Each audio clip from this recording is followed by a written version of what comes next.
WhatsApp guys, welcome back once again. दोस्तों, आज की कहानी का नाम है द मेट्रो।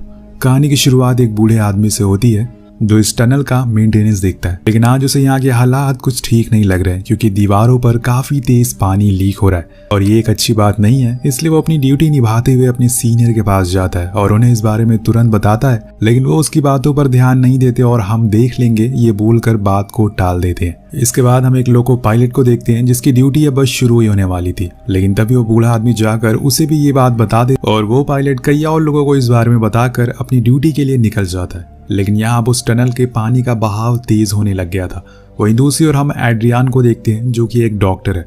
वो अपने पेशेंट को चेक कर रहा था, पर घर आने पे उसकी बेटी जूली कहती है कि डैड, मॉम अभी तक घर नहीं आई है, आप उनसे फोन करके एक बार पूछिए कि वो कहाँ रह गई। लेकिन असल में एड्रियान को भी नहीं पता कि उसकी वाइफ कहाँ पर है, क्योंकि उसका तो अफेयर चल रहा है उसके बॉस जॉन के साथ, जो कि यहाँ पे हम साफ देख सकते हैं। और ये बात जॉन को भी पता है, लेकिन वो उसे कुछ कहता नहीं क्योंकि उसने अपनी वाइफ से इस बारे में कई बार बात की, पर इसका कोई भी फायदा नहीं हुआ।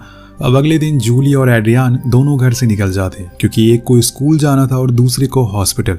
लेकिन उनके जाने के बाद वहां पे क्लारा आती है जो उन दोनों से मिलने आई थी, लेकिन वहां पर वो मौजूद ही नहीं थे, इसलिए उसे निराश होकर घर जाना पड़ता है। अब यहाँ में एक और चीज पता चलती है कि जिस सबवे में पानी लीकेज हो रही थी वो असल में रिवर के नीचे है, यानी कि अगर जरा सी भी क्रैक हुआ तो पूरा सबवे पानी से भर जाएगा और उसमें जाने वाली ट्रेन भी उसी में बह जाएगी। अब स्टेशन के बाहर हम उसी बूढ़े आदमी को देखते हैं जो कि एक लड़की के साथ ड्रिंक कर रहा होता है और उसे नशे में बताता भी है कि कुछ देर बाद कुछ बहुत बड़ा हादसा होने वाला है। अब तभी वहां पर पुलिस आ जाती है और उसे लेकर जाती है क्योंकि वहां पर ड्रिंक करना अलाउ नहीं था। लेकिन वो लड़की जो कि उसके साथ थी वो भागकर मेट्रो की भीड़ में घुस जाती है और कुछ ही देर बाद वो चलना शुरू हो जाती है। अब यहाँ हम बता दें कि मेट्रो इस कहानी में कुछ अहम किरदार मौजूद हैं, जिसमें से जॉन, क्लारा, एड्रियान और एक लड़का लड़की जो आपस में फ्लर्ट करने में लगे हुए हैं। उधर पानी अब तेजी से लीक होना शुरू हो जाता है और इन्हें इस बात की कोई खबर नहीं थी, तो लोको पायलट मजे से मेट्रो चलाना शुरू कर देता है और कुछ ही देर बाद हम ट्रैक पर कुछ हलचल महसूस करते हैं, जैसे कि उसे कोई चीज हिला रही हो।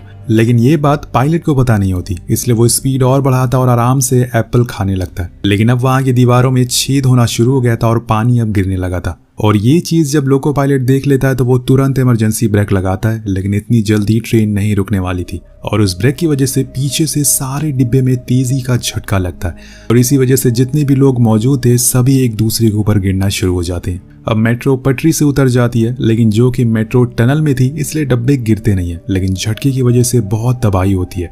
एक अफरा तफरी का माहौल बन जाता और सभी चिल्ला रहे थे क्योंकि इसमें कई लोग तो मारे भी गए थे। लेकिन कुछ ही देर बाद जब सब कुछ शांत हो जाता है तो हम देख पाते हैं कि असल में वहां पर क्या हुआ है। जॉन फौरन खिड़कियों को तोड़ता है और बाहर देखता है, लेकिन वहां पे जाना सेफ नहीं है क्योंकि पानी में करंट हो सकता है और इसीलिए वो ट्रेन के ऊपर चढ़कर आगे जाने का ट्राई करता है। उधर हम एड्रियान को देखते हैं जो उठते ही अपनी बेटी को ढूंढना शुरू करती है क्योंकि वो उसे कहीं दिखाई दे नहीं रही थी। हर जगह ढूंढने पर वो उसे सीट के नीचे लेटी हुई मिलती है, लेकिन तभी एक आदमी को हम देखते हैं जो सभी सीट के ऊपर से चढ़कर आगे जा रहा था। अगर वो क्लारा के ऊपर से चला गया तो वो मर भी सकती है, इसलिए एड्रियान उसे रोकने की कोशिश करता है, लेकिन वो रुकने का नाम ही नहीं ले रहा था। पर तभी जॉन आकर उसकी मदद करता है और उसकी बेटी को बाहर निकालता है, यानी कि अब यहाँ इन तीनों का मिलन हो चुका है। इसके बाद हम क्लारा को देखते हैं जो बार बार जूली को कॉल लगा रही थी, लेकिन उसका फोन बंद बता रहा था। अब यहाँ एक और मुसीबत आने वाली है। उस रूट पे एक और दूसरी मेट्रो अब तेजी से आगे बढ़ रही है, लेकिन तभी उसे रेड सिग्नल मिलता है जिसकी वजह से वो अपनी स्पीड कम कर लेती है और फिर धीरे धीरे आगे बढ़ने लगती है। लेकिन उसी समय उसे ट्रैक पर ढेर सारा पानी दिखता है जो कि टनल से होते हुए आ रहा था। तभी कंट्रोल रूम में उसके पास मैसेज आता है कि आपको दोबारा से उसी स्टेशन पर लौट जाना है जहाँ से आप आए थे, इसलिए फौरन ये लोग ट्रेन को उल्टी डायरेक्शन में चलाना शुरू करते हैं। लेकिन यहाँ उसमें बैठे पैसेंजर को जरा भी खबर नहीं थी कि आखिर ये सब क्यों हो रहा है। इधर एड्रियान एक जख्मी आदमी की मदद कर रहा होता है, लेकिन ट्रैक के जरिए हजारों लोग अब आगे बढ़ रहे थे। उन्हें यह लग रहा था कि शायद कुछ ही दूर पर उन्हें स्टेशन मिल जाएगा और वो जान बचाकर यहाँ से निकल जाएंगे। लेकिन तभी वहाँ पर दोस्तों इलेक्ट्रिसिटी ऑन हो जाती है जिसकी वजह से ग्राउंड पर करंट दौड़ने लग जाता है। अभी जितने भी लोग थे पानी में भाग रहे थे, एक ही झटके में सभी की मौत हो जाती है। जो लोग पीछे रह गए थे वो वापस मेट्रो में जाना शुरू करते हैं। उधर दूसरी मेट्रो अब अपनी स्टेशन पर पहुंच गई थी, लेकिन वहां खड़े पैसेंजर इससे काफी गुस्से में थे क्योंकि उन्हें समझ नहीं आया था कि असल में ये वापस क्यों आ गई, क्योंकि बाहर के लोगों को इस बारे में अभी कोई जानकारी नहीं है। अगले सीन में हम जॉन को देखते हैं जो पानी में कुत्ते को फेंक कर चेक करता है कि करंट है कि नहीं, लेकिन ये बात क्लारा को पसंद नहीं आती, इसलिए वो उसे वापस लाने को कहती है। तो वो उसे पानी से निकाल कर वापस उसे दे देता है, क्योंकि इस जगह पर कोई करंट अभी नहीं था।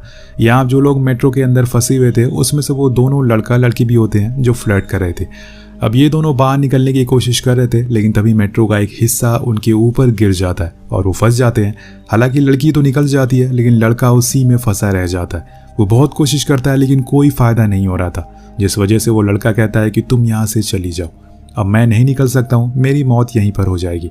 लेकिन वो लड़की नहीं मानती और कोशिश करती रहती है लगातार, और आखिर में वो उसे बाहर निकाल ही लेती है। जिसके बाद वो लड़का उसे कहता है कि क्या आप मुझे तुम्हारा नंबर मिल सकता है, पर वो मना कर देती है, जिसे सुनकर दोनों तेज तेज हंसने लगते हैं। उधर दूसरी तरफ हम देखते हैं कि जो लोग उस करंट से बच गए थे वो भागकर अब दूसरे स्टेशन पर आ गए थे, लेकिन उन्हें वहां देखकर बाकी लोग घबरा जाते हैं और इसी चक्कर में वहां पर भगदड़ मच जाती है। लोग किसी तरह से बस स्टेशन के बाहर निकलना चाह रहे थे और इसी वजह से इसमें कई लोग मारे भी जाते हैं, और जो बच जाते हैं वो बाहर की ओर बढ़ना शुरू करते हैं। अब बाहर भीड़ बढ़ती जा रही थी, जिसे रिकॉर्ड करने के लिए वहां 2 रिपोर्टर भी आते हैं और ये खबर आग की तरह पूरे शहर में फैल जाती है। अब वो लोग सारे घायल लोगों की न्यूज दिखाने लगते हैं, लेकिन इतने में वहां पुलिस वाला आता है और उन्हें रोक लेता है। उसका कहना था कि यहाँ पर कई घायल लोग हैं, इसलिए फुटेज ना दिखाए, क्योंकि इससे लोग और घबरा जाएंगे, और उसके कैमरे की मेमोरी भी निकाल लेता है। लेकिन वो रिपोर्टर बहुत ही चालाक, वो उसे ब्लैंक कैसेट दे देता है और असली वाली छुपा लेता है, और बाद में ये लोग उसे पब्लिश कर देते हैं। जिसके बाद होना क्या था, पूरे रशिया में भगदड़ मच जाती और हर तरफ बस इसी के बारे में बातें चल रही थी। और रशियन पुलिस हेडक्वार्टर के लोग फौरन स्टेशन पहुंचते हैं और तुरंत रेस्क्यू टीम भेजते हैं ताकि जो बचे लोग हैं उन्हें बचाया जा सके। इधर जूली भी न्यूज देख लेती है, हालांकि उसे पता नहीं था कि उसकी बेटी किस मेट्रो में है, लेकिन वो ये न्यूज देखकर रोने लगती है और फौरन स्टेशन की ओर बढ़ने लगती है। लेकिन वहाँ मेट्रो में अभी भी एड्रियान, क्लारा, जॉन, उनके साथ 2 और लोग थे जो बीच वाले डब्बे में फंसे थे, इसलिए वो कैसे बाहर निकले उन्हें समझ नहीं आ रहा था। पर तभी जॉन उन्हें बताता है कि हमें बीच से होते हुए आगे जाना होगा, और ये करते हुए हम सबसे आगे वाले डिब्बे तक पहुंच सकते हैं, लेकिन बस थोड़ा संभाल कर आना होगा। सभी मान जाते हैं और फिर एक एक करके आगे बढ़ने लगते हैं। कुछ ही देर बाद वो मेट्रो से बाहर आ जाते हैं, पर यहाँ हम देख पाते हैं कि मेट्रो का एक डिब्बा बस बीच से टूटने ही वाला है, और अगर ऐसा हुआ तो बाकी डिब्बे आगे बढ़ने लगेंगे, क्योंकि ये टनल स्लोप में बनी हुई है और इसी ट्रैक पर अब ये लोग चल रहे, मतलब मौत इनके बस बिल्कुल पीछे है और इन्हें अब ऐसे ही चलकर स्टेशन तक पहुंचना होगा। लेकिन इनके लिए सफर इतना आसान तो नहीं होने वाला था। ये अब धीरे धीरे आगे बढ़ रहे थे, लेकिन तभी एक पानी की लहर तेजी से इनकी तरफ आ रही थी, जिसका ये साफ मतलब है कि वो अब मेट्रो का डिब्बा एक दूसरे से अलग हो गया। इसलिए सभी कोई सेफ जगह ढूंढने लगते हैं जहां पर ये छुप सकते हैं। लेकिन इनके साथ एक मोटा आदमी भी होता है जो इनके साथ ना भागकर बल्कि आगे जाने लगता है, पर तब तक वो डिब्बा उसके करीब आ जाता है और उसे एक बहुत ही बड़ी लहर बनती है, जिससे वो आदमी उसके नीचे कुचला जाता है और ये सारी घटनाएं उसके साथ ही देखते रह जाते हैं, लेकिन वो उसे बचा नहीं पाते। और इसी हड़बड़ी में उस लड़की का इनहेलर पानी में गिर जाता है। इधर एड्रियान को एक डोर मिलता है जिसे वो खोलने की कोशिश करता है, लेकिन कोई फायदा नहीं था। थोड़ा और आगे जाने पर इन्हें एक जाली मिलती है जिससे बाहर निकला जा सकता है, क्योंकि ये रोड पर जाकर खुलती थी, लेकिन उसे तोड़ना पड़ेगा जो इतना आसान नहीं है। ऊपर से दूसरी तरफ पानी भरता ही जा रहा है। अगर इन्होंने कुछ फैसला नहीं लिया तो कुछ ही देर में ये सब डूब जाएंगे। अब तीनों आदमी उस जाली को पकड़कर झूलने लगते हैं ताकि वो नीचे आ सके। वो खुल तो जाती है, लेकिन जब वो ऊपर देखते हैं तो ऊपर रोड वाला मैन होल बहुत ही ऊंचाई पर था और वहां तक पहुंच पाना बहुत ही मुश्किल है। तो एड्रियान उस लड़के से उसका फोन मांगता है ताकि वो नेटवर्क पकड़ा सके और कॉल लगाकर मदद मांग सके, लेकिन इनकी किस्मत खराब थी। वो लड़का फोन पानी में गिरा देता और अब उसे ढूंढ पाना बहुत ही मुश्किल था। वहीं दूसरी तरफ उस लड़की की तबीयत अब खराब होना शुरू हो जाती है, क्योंकि उसका इनहेलर पानी में खो गया था। उसे सांस लेने में दिक्कत हो रही थी और इसलिए वो लड़का डिसाइड करता है कि वो मेट्रो वाले हिस्से में वापस जाएगा और वहां से वो इनहेलर लेकर वापस आएगा। अब वो वापस वही मेट्रो तक जाता है और वहां जाकर उसे वो इनहेलर मिल जाता है, लेकिन उसकी टॉर्च कहीं खो जाती है, जिस वजह से वो पैनिक करने लगता है। इसी कारण वो रास्ता भी भूल जाता है। लेकिन यहाँ वो लड़की दिमाग यूज करती है और वो परफ्यूम से आग जलाती है, जिससे थोड़ी रोशनी होती है और वो उसी को फॉलो करके ऊपर आ जाता है और उसको इनहेलर दे देता है। तो दोस्तों, इसे ही कहते हैं ट्रू लव।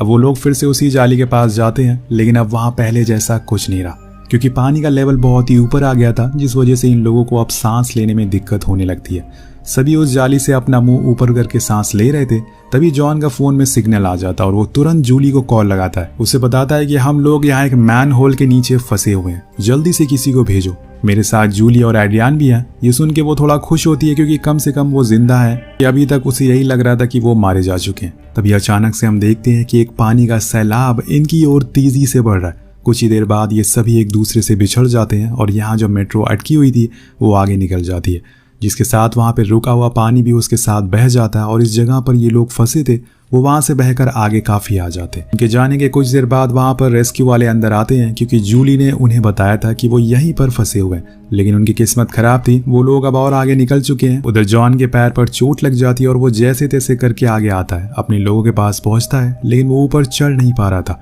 इसलिए एड्रियान उसकी मदद करता है और उसे ऊपर लाता है। यहाँ वो उसे ये भी कहता है कि तुम्हें क्या लगता है कि मैं तुम्हें इतनी आसानी से मरने दूंगा? नहीं, ऐसा नहीं है, अभी तुम्हें कुछ पेपर पर साइन करना है, जिसके बाद तुम कहीं भी जाओ मेरी बीवी के साथ, मुझे कोई फर्क नहीं पड़ेगा, क्योंकि मुझे ये अच्छे से पता है कि वो इस समय तुम्हारे लिए रो रही होगी। तो जॉन कहता है कि तुम्हें क्या लगता है मैं जूली से शादी करने वाला हूँ? नहीं, ऐसा नहीं है, मैं बस उसे यूज कर रहा हूँ, उसका इस्तेमाल कर रहा हूँ, और ऐसा चलता रहेगा, वो किसी एक की नहीं हो सकती है। अब उसकी ये बात सुनकर एड्रियान को बहुत गुस्सा आता है, जिसके बाद उन दोनों में लड़ाई होना शुरू हो जाती है। एक पल तो ऐसा लग रहा था कि जैसे कि एड्रियान ने बस जॉन को मार ही दिया था, क्योंकि वो उसे पानी से बाहर ही नहीं आने दे रहा था। लेकिन तभी अचानक से वो रुक जाता है और दूर जाकर बैठ जाता है, क्योंकि लड़ने का कोई फायदा नहीं है, जो हकीकत है वो कोई नहीं बदल सकता है। उसके पास उसकी बेटी आकर कहती है कि डैड, आपने मुझसे प्रॉमिस किया था कि आप कभी किसी से लड़ाई नहीं करेंगे, वो अच्छा आदमी नहीं है, इसलिए आप उनसे बात मत करिए। ये सुन के वो रोने लगता है और अपनी बेटी को गले से लगा लेता है, पर अब शायद इनकी कोई उम्मीद नहीं बची है और ये इन्हें भी पता चल चुका है, इसलिए ये लोग बस वहीं बैठकर ऊपर वाले को याद करना शुरू कर देते। एक वही है जो इन्हें रास्ता दिखा सकते। कुछ रेस्क्यू वालों को एक हॉल्ट के पास ये लोग बैठे हुए मिलते हैं, जिन्हें क्लारा देख लेती है और अपने डैड से कहती है कि देखो शायद कोई आ रहा है। वो देखते हैं कि वहां पे सच में रेस्क्यू वाले थे, पर तभी टनल का वो हिस्सा टूट जाता है जिसके ऊपर से नदी बह रही थी। अब इसीलिए दोस्तों पूरा टनल में अब पानी भर चुका था जो इनकी तरफ तेजी से आ रहा था। तभी वो रेस्क्यू वाला फौरन अपने लोगों से वही वॉकी टॉकी से बातें करता है और कहता है कि शटर गेट बंद कर दो जल्दी से, लेकिन वो बंद नहीं करता। और जब वो इस बात की खबर उनके सीनियर को लगती है तो वो तुरंत ऑर्डर देते हैं कि गेट को बंद कर दिया जाए, जिसके बाद तुरंत गेट बंद होता है और पानी का लेवल सही हो जाता है। इधर जूली बाहर अभी भी अपनी बेटी का इंतजार कर रही थी उसी मैन होल के पास। उसे लग रहा था कि शायद वो बाहर आ जाएगी और इसी पल एक चमत्कार होता है। एक रेस्क्यू वाला गटर से एक आदमी को बाहर आते हुए देखता है। वो फौरन भागते हुए जाता है और उस जाली को बाहर निकालता है और देखता है कि उसमें उसी का एक साथी है और साथ में वही लोग हैं जो अंदर फंसे थे। फिर एक एक करके सारे लोग ऊपर आने लगते हैं और साथ में वो डॉग भी। लेकिन यहाँ जूली ने ये तो सोच लिया था कि अब कोई बचा नहीं है, इसलिए वो जाने लगती है। लेकिन तभी पीछे से उसे आवाज आती है कि मम्मी। जब वो पलटती है तो वहां उसकी बेटी थी। अब वो भागती हुई जाती है और एड्रियान और क्लारा दोनों को गले से लगा लेती है। ये सब जॉन देख रहा था। अब वो उसके पास नहीं गई थी और कही हुई बात उसकी गलत साबित हो गई थी, ये उसके चेहरे से साफ साफ झलक रहा था।